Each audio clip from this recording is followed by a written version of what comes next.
Goswami and Sons. আধুনিক কৃষি সম্প্রসারণে কৃষকের পাশে। পরম করুণাময় সৃষ্টিকর্তাকে স্মরণ করে গোস্বামী অ্যান্ড সন্সের পক্ষ থেকে সকলের সুস্বাস্থ্য কামনা করছি। আধুনিক কৃষি সম্প্রসারণে কৃষকের পাশে এ লক্ষ্যমাত্রাকে পাথেয় করে আজ আমরা এসেছি রংপুর জেলার মিঠাপুকুর উপজেলার 14 নং দুর্গাপুর ইউনিয়নের ভবানীপুর গ্রামে বাবু বিকাশ সরকারের সবুজে সবুজে ভরে ওঠা বড় বড় পাতার পান বরজে। পান চাষে সফলতা অর্জনে কি করণীয়, বিকাশবাবু কি পদ্ধতি অবলম্বন করে চাষ করছে, তা আজ আমরা তার মুখ থেকে শুনবো, জানবো।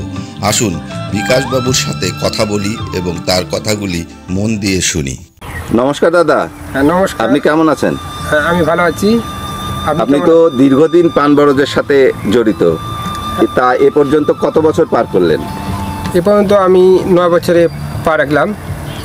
তো কি বলে যে আপনার বরজের যে ধাপে ধাপে যে শুরু করলেন, কত শতকে শুরু করছিলেন, বর্তমানে কত শতকে গিয়ে? প্রথম অবস্থায় আমার 15 শতক দিয়ে আমার যাত্রা শুরু 2015 সালে, আর এ পর্যন্ত 24 সালে আমার 50 শতক জমিতে বড় চলমান।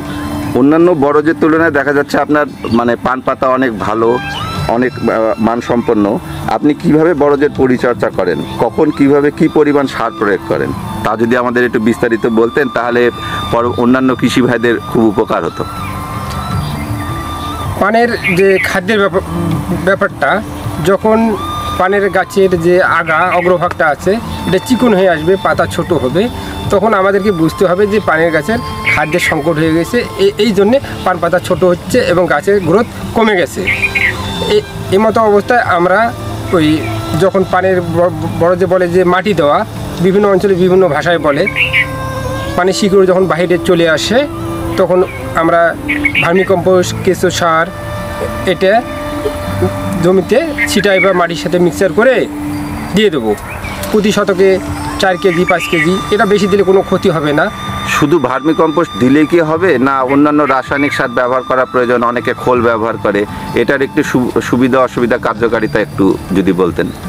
তবে যদি রাসায়নিক সার ব্যবহার করা হয় সেক্ষেত্রে আবহাওয়া অনুকূলে থাকতে হবে। 40 ডিগ্রির উপরে হলে, 35-এর উপরে হলে আপনার খোল ব্যবহারে সমস্যা আছে, সেক্ষেত্রে গাছের পাতা পচে যাবে, ফসকা পড়বে এবং গোড়া পচা, কাণ্ড পচা রোগের সৃষ্টির সম্ভাবনা আছে। আর যদি আপনি ভার্মিকম্পোস্ট এবং কেঁচো সার ব্যবহার করেন শুধু, তাহলে আপনার এই সমস্যাগুলো থাকবে না। আর এটাতে আপনার উপকার হবে যে আপনার পান গাছের পাতা খুব গাঢ় সবুজ আসবে, পাতা ভালো থাকবে এবং রোগ প্রতিরোধ ক্ষমতা ভালো আসবে। কারণ এই কেঁচো সারের মধ্যে যত পুষ্টির উপাদান আছে কম বেশি আপনার 80 ভাগেই বিদ্যমান।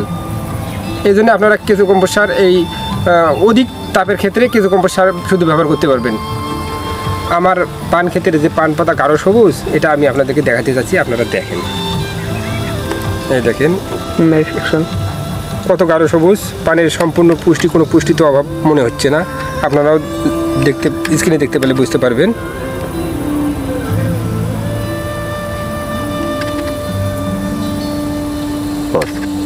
দাদা আপনি খুব সুন্দর একটা জিনিস দেখালেন আমাদের, সবুজ পাতা। তো আসলে সবুজ পাতাটা কি জন্য হয় এভাবে, মানে আমাদের যদি একটু বিস্তারিত বলতেন ভালো মন্দটা, তাহলে আমরা ভালো বুঝতাম। সবুজ পাতা যখনই হয়, গাছ যখন পরিপূর্ণ সম্পূর্ণ A to Z খাদ্যের উপাদান ওই জমিতে থাকে, গাছ ওই খাদ্যটাকে শোষণ করতে পারে, তখন গাছের গাঢ় সবুজ এবং গাছের যে রং ধারণ করার দরকার, গাছের যে বৈশিষ্ট্য সেটা সে প্রকাশ করে। আর এই বৈশিষ্ট্য আনতে গেলে আপনাকে ভার্মিকম্পোস্ট, কেঁচো কম্পোস্ট এগুলো আপনাকে ব্যবহার করতে হবে। আর যেহেতু বর্তমানে পান চাষের জন্য খুব একটা সমস্যা, তাপমাত্রা বেশি আমাদের বাংলাদেশে এই বছরে 2024 সালে, এই প্রেক্ষাপটে আপনি ভার্মিকম্পোস্ট, কেঁচো সারের বিকল্প আমার কাছে তেমন কিছু মনে হচ্ছে না এই সময়। যেমন আপনি নাইট্রোজেন ব্যবহার করতে পারবেন, বৃষ্টি না হলে ব্যবহার করতে পারবেন না। আর এই আবহাওয়ায় আপনি কেঁচো কম্পোস্ট ব্যবহার করলে আপনার কোনো সমস্যা হবে না। আবহাওয়া অনুকূলে আবহাওয়া যতই বিপরীত হোক, কিন্তু পান গাছের জন্য অনুকূল হবে এবং পান গাছে খুব একটা ভালো আপনাকে ফল দেবে, যেটা আপনার আশা সেটা আপনি পাবেন এই আবহাওয়াতে। রাসায়নিক সার এবং খোল ব্যবহার করলে বেশি পরিমাণ সেচ ব্যবস্থা গ্রহণ করতে হয়। তো ভার্মি কম্পোস্ট প্রয়োগ করলে সেচের ব্যাপারটা যদি একটু বিস্তারিত আমাদের বোঝাতেন। আমাদের বলা হয় ভার্মি কম্পোস্ট প্রয়োগ করলে সেচ কম লাগে, সেটা আপনি প্র্যাকটিক্যালি কতটুকু উপলব্ধি করেছেন?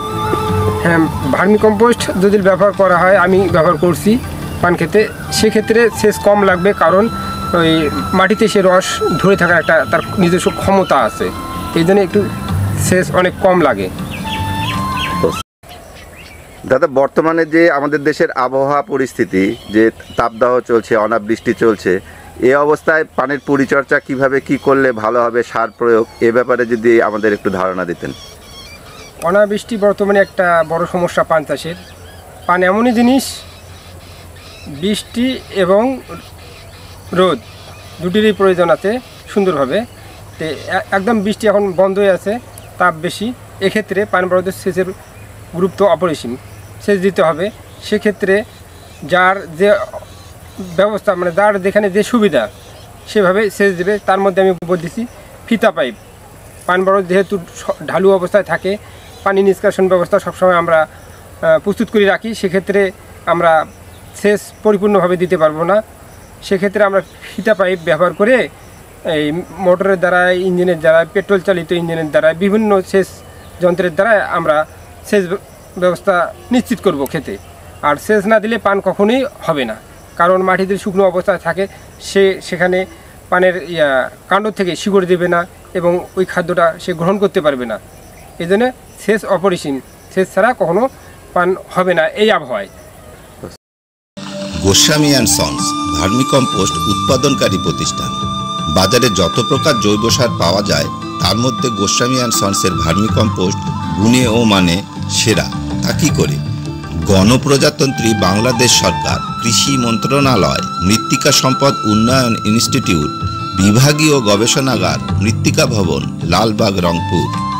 উক্ত প্রতিষ্ঠানে আমাদের সারের নমুনা রাসায়নিক বিশ্লেষণ করে দেখা গেছে সরকারি নির্দেশনা অনুযায়ী প্রাপ্ত ফলাফল কাঙ্ক্ষিত ও মানসম্পন্ন।